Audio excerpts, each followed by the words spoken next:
Всем ассаламу алейкум. Здравствуйте, дорогие зрители моего канала Таджикистан Ватан.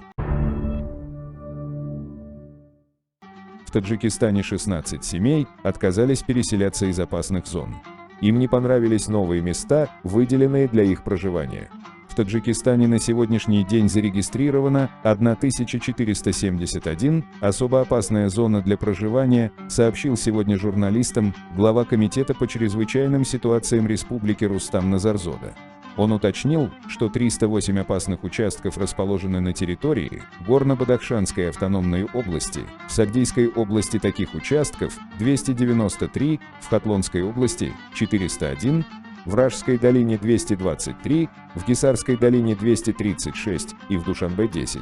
Опасные для проживания участки столицы находятся в поселке Лучоп и в микрорайоне Восточные холмы, сказал Назарзода.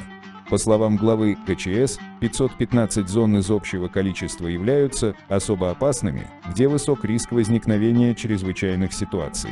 В этих зонах находится примерно 24 тысячи домохозяйств, проживают 158 270 человек, сказал глава КЧС.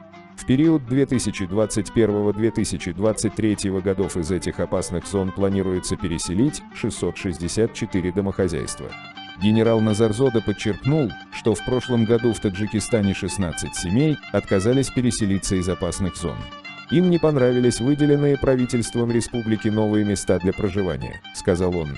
На этом все. Пишите, что вы думаете об этой ситуации, Барадаро. А также подписываемся и ставим лайки. Всем хорошего дня. Рахмати Калон Барадаро Иман.